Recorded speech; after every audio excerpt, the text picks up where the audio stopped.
the brethren. We are an open and affirming congregation that strives to be hospitable and attentive to all of creation. We do not always meet that goal, and we have our share of ups and downs. But in the midst of it all, we continue to listen to God's call on our individual lives and the life of this congregation. We continue to seek to follow Jesus peacefully, simply, together. We are humbled you have chosen to worship with us. Welcome.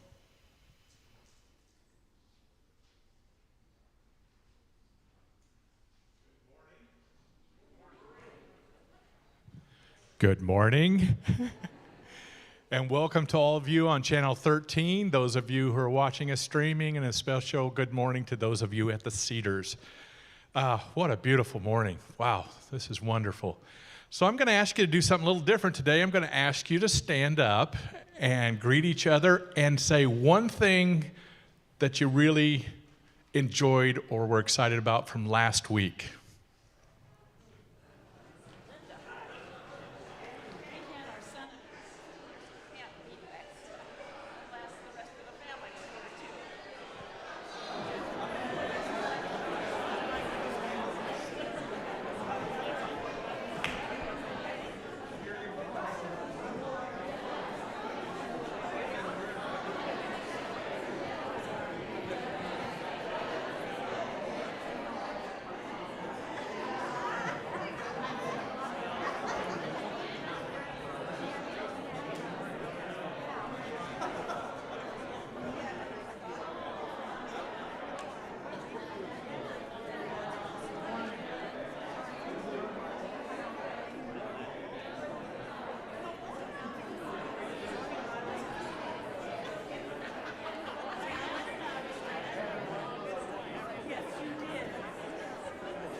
Wonderful to hear all the sharing this morning. Just want to share one of my highlights this last weekend was Miriam Hoover celebrated 104 years. She said 51 years on the campus at the Cedars is what she shared. When they moved to town, I'm not sure, but... And also this morning, somebody's celebrating their 90th birthday. That couldn't be Jan Vanasso, could it?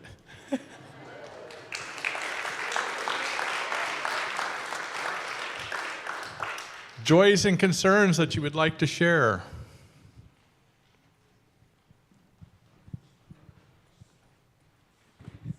The hospitality team would like to add to Miriam Hoover. Her family has graciously shared the arrangement that was from her birthday celebration.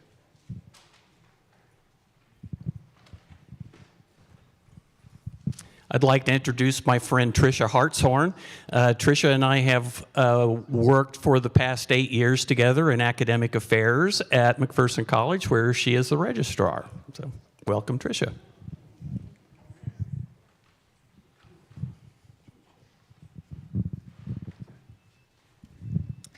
My name is Kendra Flory. You might recognize me from a few weeks ago, the worship service that we did on Caring for Common Ground. And coming out of that for me is organizing, I guess what you could call a book group on the book Becoming Rooted, 100 Days of Reconnecting with Sacred Earth by Randy Woodley. whose writings exemplify the values of environmental justice, stewardship, and relationship to the land. And these are just short daily meditations. I am getting ready to order books at 50% off, so if you want a book for $10, let me know. And I'm trying to create a calendar that will help engage people on a variety of levels. If you're more of someone that wants to do it on your own and, pace it out more, that's great. If you want to connect more with a group, I'm working on that as well. So watch for a calendar to come out. And if you would like a book, or just give me your email if you want more information, you can find me after church or send me an email. The information is in the last newsletter. So, thank you.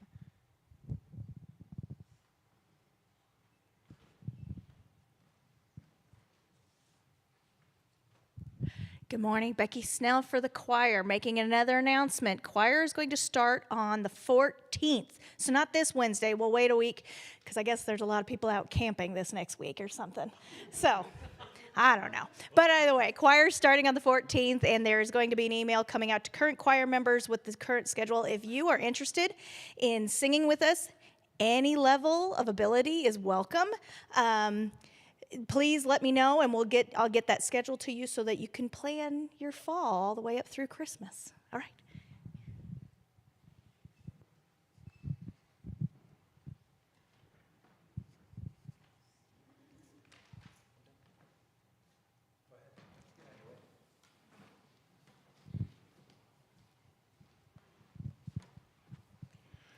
I think lastly, this Wednesday.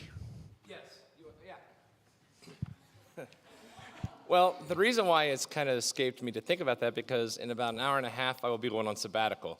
And so this Wednesday, we have our Mac Kids Youth Group kickoff, starting at 5:30 with the barbecue with Matt Friesen and Dan Lichty managing the grill. The food will be delicious. And then at 6:30, we will start the first ever Mac Church of the Brethren Amazing Race. And we have volunteers at different stations all set up, ready to go. And we have 9 teams with mentors and their students. Well, there'll be 8 because one can't be here, but there'll be 8 teams with mentors and their students working together, and join them. And so it's going to be intergenerational. Join one of those teams, have fun, get your name put on that plaque to be immortalized for history, to just look back and be a marvel of what this church was doing back in 2022. So come out this Wednesday. I'll be in Colorado, but I'll be praying for you. But come out.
all of God's people said, amen.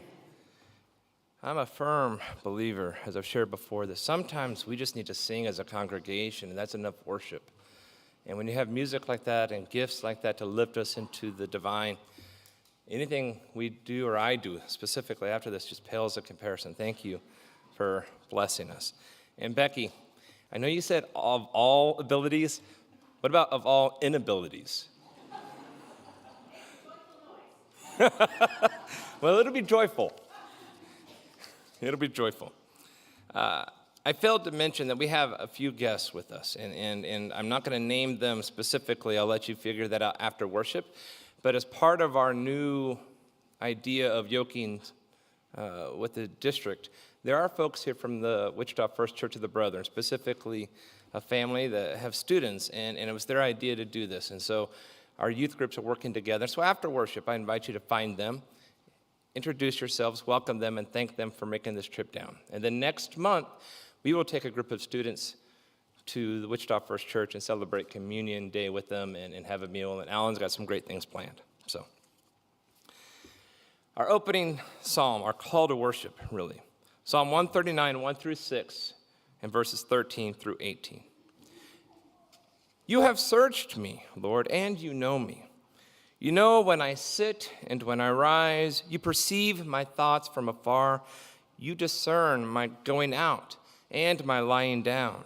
You are familiar with all my ways. Before a word is on my tongue, you, O Lord, know it completely. You hem me in behind and before, and you lay your hand upon me. Such knowledge is too wonderful for me, too lofty for me to attain. For you created my inmost being. You knit me together in my mother's womb.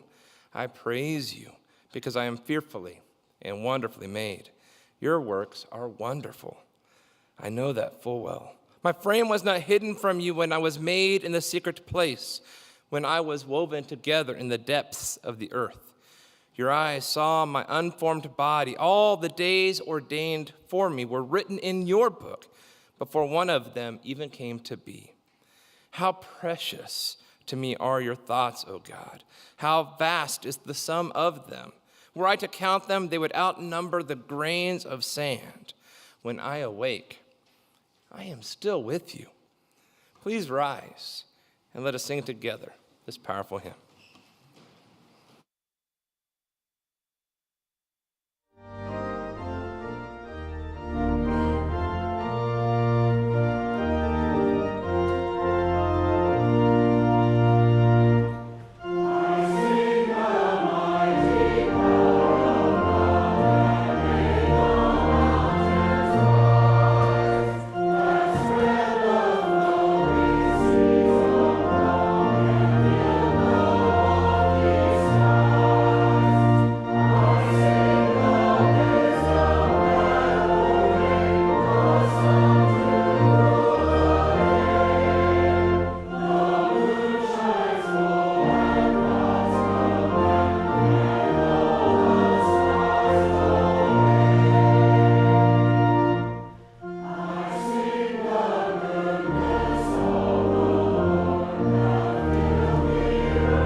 please be seated. And as you're finding your seats again, we invite children of all ages to come forward for the children's story.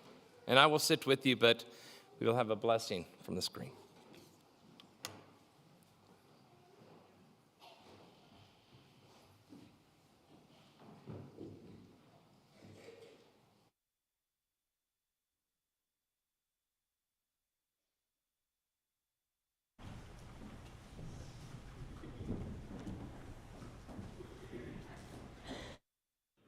Hey friends, guess what we're going to talk about today?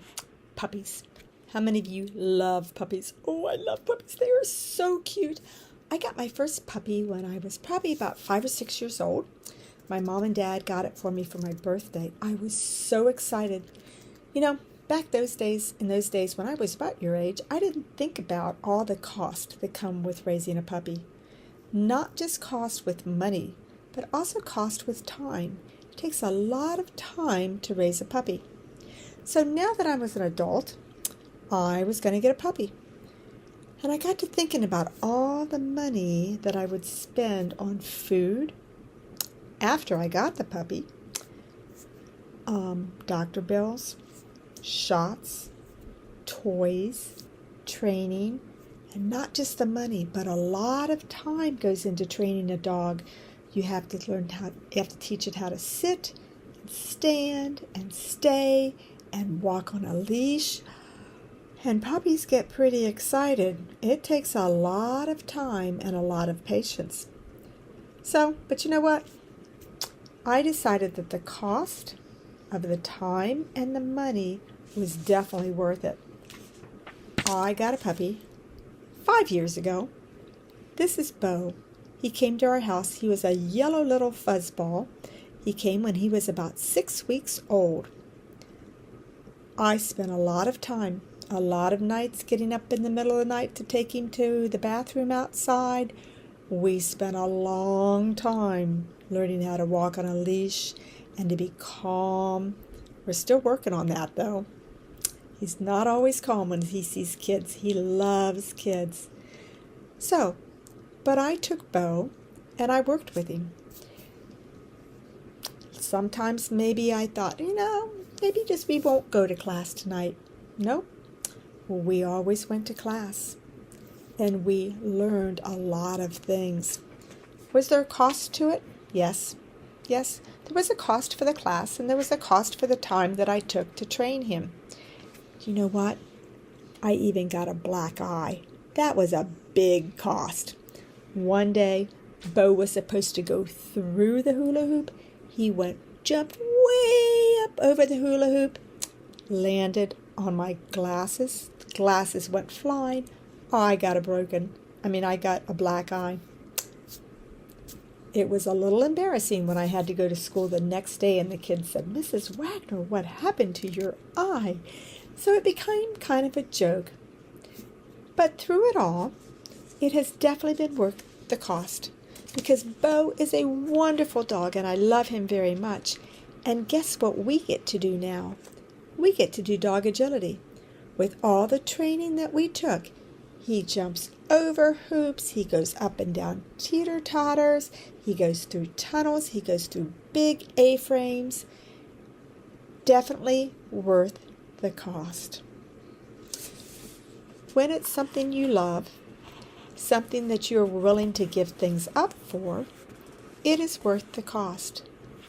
Jesus once told his disciples that if they were going to follow him, they needed to make sure that it was worth the cost. Some Christians have even given up their lives for Jesus because they believed that, yes, it was worth the cost to follow Jesus. Jesus still wants us to follow him even today, and sometimes we do have to give things up. Sometimes we come to church and maybe we really don't want to because we want to sleep in, but it's important in our lives to worship Jesus. So we give that up, okay? Sometimes it may mean being nice to someone that you really don't want to be nice to. Maybe they have been really mean to you. But you have to look at the cost. Is the cost the best to not be nice to them? Or is the cost the best to follow Jesus? I'm thinking you're going to say the cost is worth it to follow Jesus. I certainly think so. It's not always the easy way. It takes a lot of time to work on it. But it's worth it. I'll see you next week.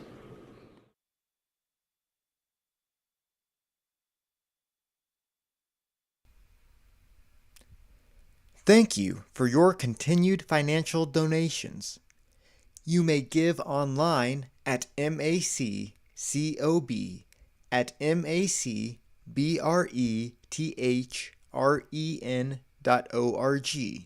That's maccobb@macbrethren.org. If you are worshiping with us in person, you may place your gift in the offering box at the back of the sanctuary. Just slip it through the slot in the top of the box. Or you may mail your gift to the church office at 200 North Carey Street, McPherson, Kansas 67460. Or hand deliver your check to the church office. Just push it through the mail slot at the Education Building. If you join our worship from afar, please donate to local needs in your area. Thank you for sharing.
Thank you, Lois.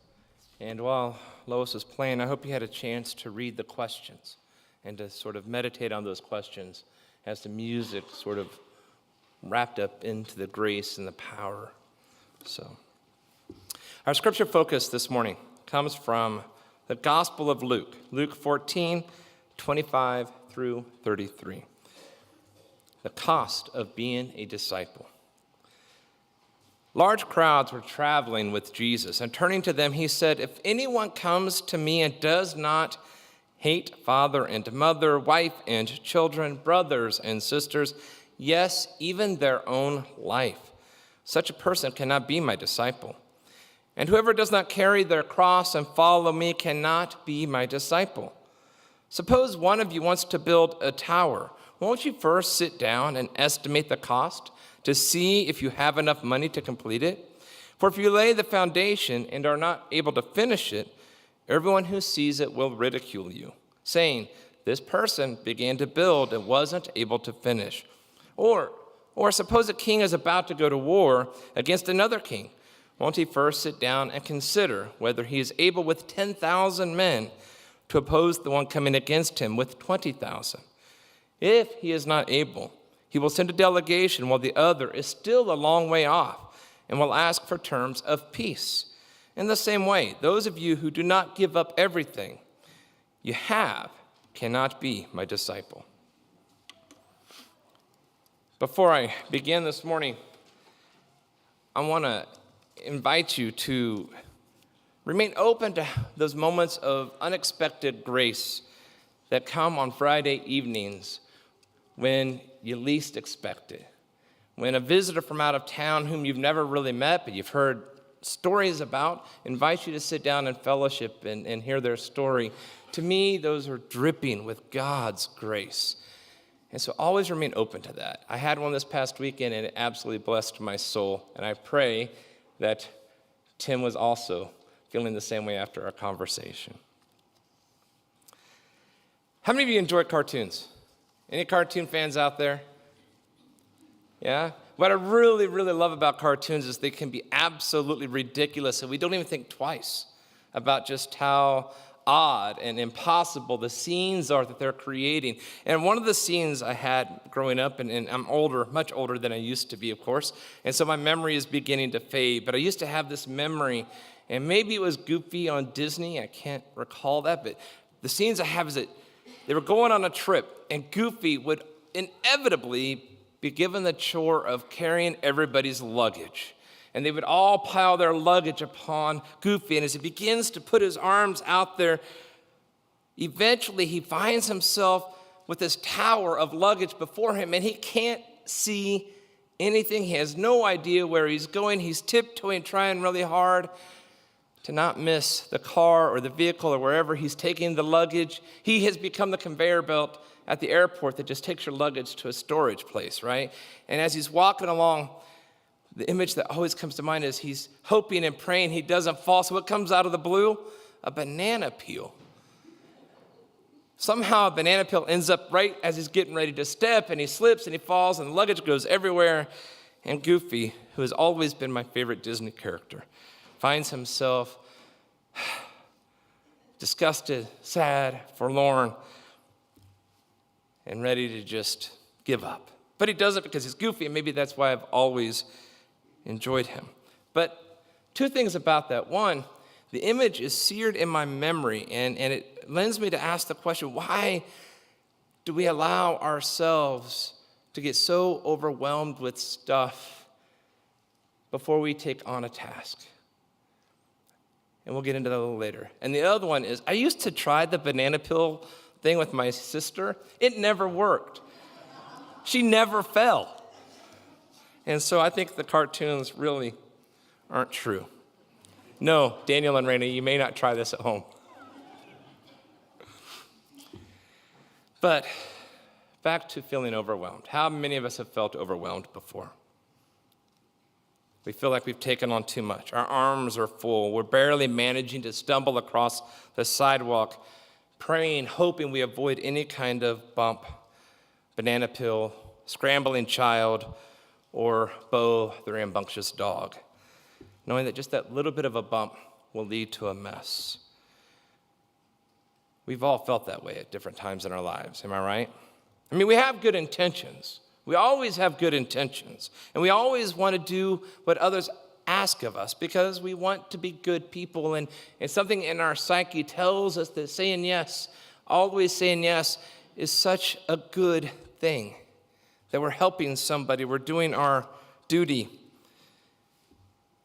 But oftentimes we say yes before we realize the energy and the impact and the commitment that is needed in such a situation. We don't have the full picture, and before long, we're Goofy, carrying luggage everywhere, trying to somehow make it all work and to balance it all out, only to trip and fall in a big mess. Truly, like the text, disappointing so many because we weren't able to finish, follow through. In these moments, I kind of wish that there was somebody who stood before us, like Morpheus, and said, here's a red pill, here's a blue pill. If you take one, you're all in. If you take the other, you go back to your life and no harm done.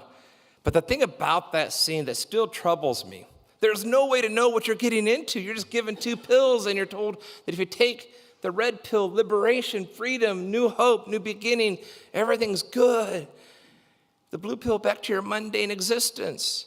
He never says you're going to live in a ship underground, wearing nothing and running for your life your entire existence. He doesn't say that part. He doesn't tell them that it's a miserable, truly physical endeavor they're about to embark upon. He hides that part of the truth. So much so that one of their characters, Cypher, has had enough and realized he said yes before he really grasped the sacrifice. And so what does Cypher do in the story? In the movie, Cypher is the one that betrays the Judas in the story. He wished he would have taken the blue pill. I love both of these because I think images that come with cartoons and movies and stories help us understand the biblical narrative. Really, truly helps us understand it. Because I want to believe that Jesus is sitting there with his disciples. And he's asking us, and we're part of this group sort of by extension. And he's asking us, he's challenging us. If you want to follow me, you have to leave everything. You can't hold on to the past. You can't hold on to things that really have no worth.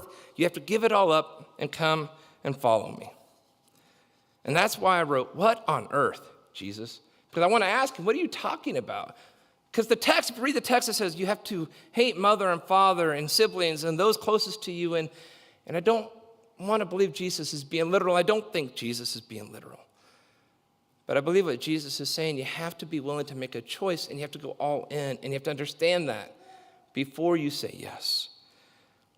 In the text for today, as often is the case, Jesus is walking around the dusty landscape of Palestine, and he has a crowd following him. Jesus always has a crowd, doesn't he? He always has a crowd, a community of folks following him, like the Pied Piper. People want to know what he's going to say, what he's going to do, who he's going to challenge. They're just captivated by this odd spirit, this soul that has dropped into their community in the midst of an occupation, at a time when their lives are absolutely oppressed and beaten and persecuted by a Roman Empire. Here is this light, this little sliver of hope that is telling them that God is here, that I am Emmanuel, God with you. I am walking with you. I suffer with you. And so, of course, the people looking for hope, needing change, are chasing after Jesus. But I believe most of them felt that Jesus was going to do what the histories have already taught us, and that is there's going to be a coup, a violent overthrow of the empire, that the promise of David's throne would last, but it would be through a militant coup. And so they're following, waiting for a call to arms, but Jesus doesn't give them a call to arms. Instead, Jesus says to them, if you're going to follow me, you have to leave it all behind and follow me. If you're going to follow me, you have to give it all up and follow me. If you're going to follow me, you've got to be willing to sacrifice your own being, take up your own cross, give it all away to follow me. Chapter 4 of Luke's gospel is an entire text about discipleship. It's about how we can answer Jesus' call upon our being to be covered in the dust of our rabbi. It's not accidental that the beginning of the chapter is the healing on the Sabbath, because this is where Jesus begins to turn the screws on religious authority. At the very beginning of chapter 14, Jesus is on his way to a Pharisee, to a religious leader's house. And at that point, to go to that home was a privilege to be invited, but it was also a privilege to have somebody like Jesus come into your home. And so this is one of these awesome societal moments in their community. The Pharisee was going to have Jesus, the Messiah, the Son of God, the Anointed One, in his home, and Jesus was going to get to sit at the table of the Pharisee. Very few had that invitation, but Jesus got it. And so Jesus is on his way to this meal, and what happens is somebody needs help. Somebody needs Jesus' attention, Jesus' care. It's the Sabbath, folks. You don't work on the Sabbath, especially in a Jewish tradition. You put everything away and you rest. And so for the text, we read it from the lens of 2,000 years, and we think that they're being absolutely mean and cruel and nasty to this poor soul, but that's not the case. The people in the story love God holistically, and they're trying to honor their call to be faithful, and resting with faithfulness is what God called them to do. And so Jesus is walking to the house, and this guy needs his help, and Jesus heals this person. And the faithfulness of those watching was not wrong, but I believe it is misguided. They are so worried about breaking the Sabbath, they missed the miracle of the healing. How many of us get so stuck in our religious doctrine and structures and ideologies that we think we know right from wrong and what is this and what is that, and we're so rigid and we're stuck in our ruts because we're trying to be faithful that we miss the miracles around us because it doesn't necessarily fit our faith, our theology, our Christology. How often do we miss how God is moving here and now because we are stuck? We, like the Pharisees at the time, are missing the forest for the trees. But Jesus doesn't stop. He continues on his way to the Pharisees' house, and he's teaching, always teaching. He uses these moments as life lessons to offer a little bit of Sophia, God's wisdom. But Jesus doesn't offer Sophia without a sting. It's kind of like that little bee sting you get. There's always a little bit of a punch to it. There's always a chance to catch you off guard. And so what Jesus does, he says, look, being invited to a party is great. It's wonderful. And we know we want to sit at the best place at the table because the spotlight is on us and we're recognized for who we are. But if you're going to a party, go ahead and go, but give up that nice seat to somebody who doesn't always or rarely has the spotlight on them. Give up your seat of comfort for those who are rarely comfortable. Jesus is shifting their societal hierarchy right there before them. And oh, by the way, he continues, if you happen to be a Pharisee or someone of importance and you want to host people, quit hosting the really important people that everyone likes and looks up to and admires. Quit putting out the red carpet. Instead, Jesus says, go find those people on the margins. Go find those people who live on the sidewalks. Go find those people who are riddled with drug addictions and other afflictions and invite them into your home and feed them. Then you're doing the work I've called you to do. In essence, Jesus says if you want to experience God now, here in this presence, you, whether you're the host or you're a guest, you must be willing to lower yourself and joyfully clean the filth from the feet of those you are around. Or in the words of Jody from National Youth Conference, we have to take on a Christ-like posture where we find ourselves on our knees cleaning the feet of those around us. And Jesus isn't done. He continues his lesson on discipleship. And there's something to this that we need to pay attention to. Because even in American society, in Western society, we have this perception that leadership is a top-down model, that the best leaders are the ones at the very top of the pyramid. But Jesus is saying, no, that's not how this works in the kingdom of God. In God's kingdom, and I use kingdom on purpose. I want you to hear that. I'm using kingdom, not kingdom, for a reason. Kin recognizes our connection to one another. Kingdom is a hierarchy. In God's kingdom, it is a bottom up. It is a grassroots. It's the foundation that moves where we are to be. It's about lifting others above us. It is about reaching down and picking those around us and putting them up so that they have a chance to be on a pedestal. It is a chance to put others in front of and put them in the spotlight. So it wasn't a call to arms that Jesus was offering as the Messiah, as the Emmanuel walking with them, as the promised one. Instead, Jesus says it's time for you to count well the cost. How many of you heard that phrase, count well the cost? Where are my brethren historians? Famous for being said by Alexander Mack. That if we're to follow Jesus, we must count well the cost. Now, what does this mean? What does this look like? Does it mean we're going to have to give up on our families? No. That's not what it means. Mack never did. What it means is that we have to understand what we're getting ourselves into so that we don't find ourselves trying to navigate the treacherous path with our arms full of luggage that we can't carry, stumbling.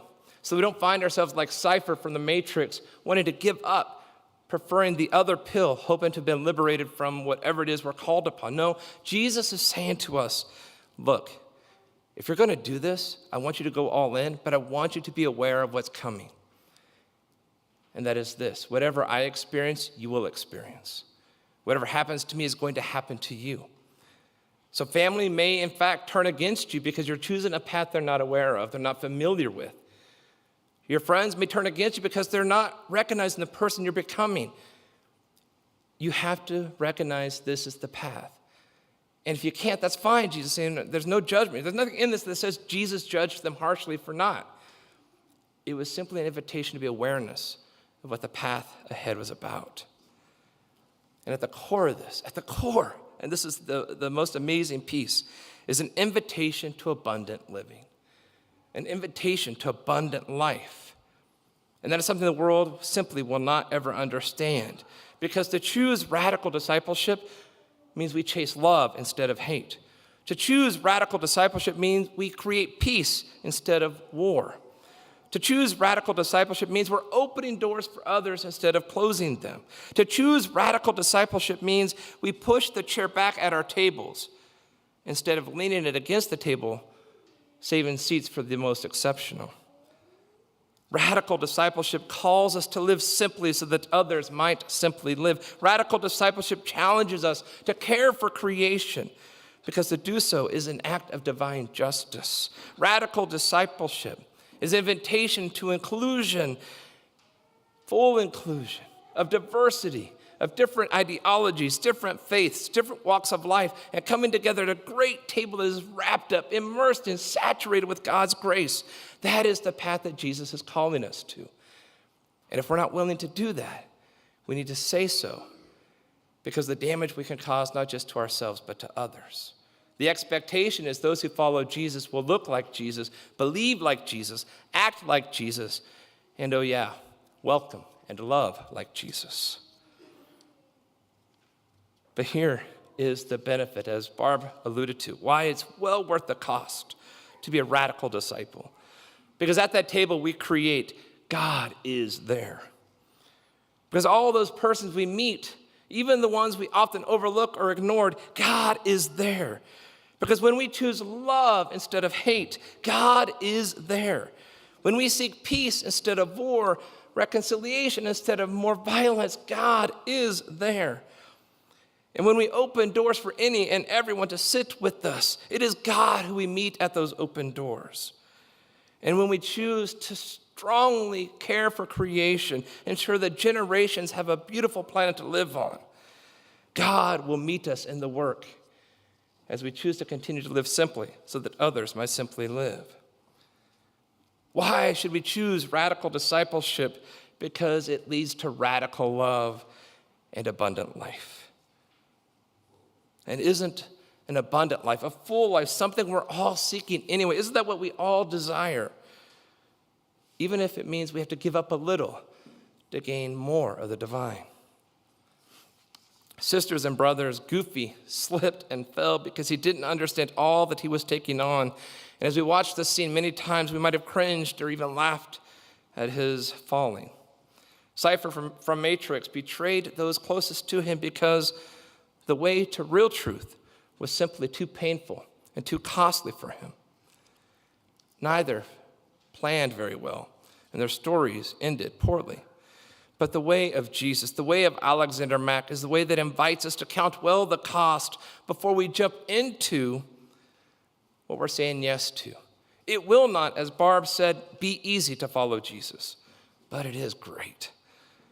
It won't be luxurious, but it will be glorious. It won't be without bumps in the road, but it will be the most transformative adventure we have ever taken. And it won't come with everyone standing beside us. Some will, in fact, oppose us, maybe even those closest to us. But following the way of Jesus is the healing balm that our world needs, desperately needs, as much now as ever.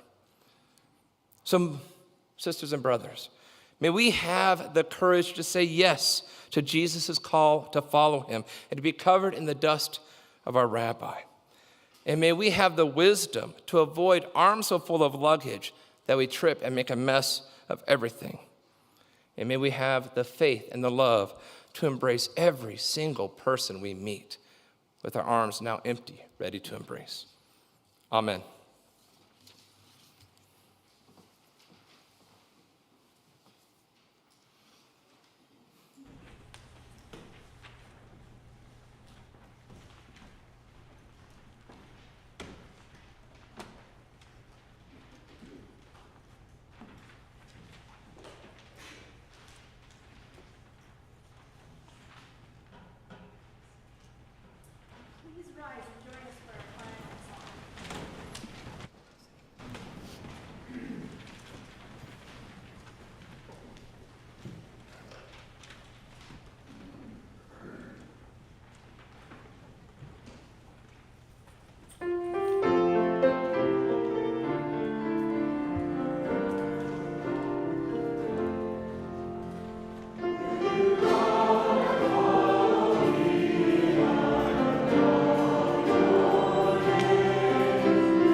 seated and remain seated for the rest of the singing music. So that song, it sparked a change, and so I'm kind of going for the flow here on what I had for my sending words initially. And that is, if we are called to be the church, and I believe we are, and if we're called to follow Jesus, which I believe we are, then how amazing would it be if we became a refuge for so many that are hurting? What I learned on Friday, if you have a chance to talk to Bill and Lois about Tim's work and what he's doing, is phenomenal, is that there's so much trauma in our world today, whether they're young people or whatever, older people, young adults, families, they're all dealing with this sort of trauma.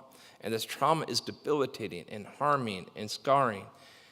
And so what Tim is doing is trying to not just help individual persons, but equip others to help people find safe places to work through their trauma.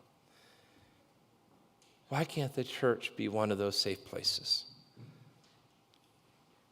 Why can't we be one of those places where people go to? Because each and every soul in this building has the ability to help them walk through whatever they're dealing with. Now, full disclosure, if someone needs clinical help, please, as we learned in seminary, refer. I don't want to take away from that. But as followers of Jesus, we can be a safe place, even in referring. The world needs safe places. I feel there's a beautiful one right here. Go in love, go in peace. Amen. And I'll see you in 6 weeks.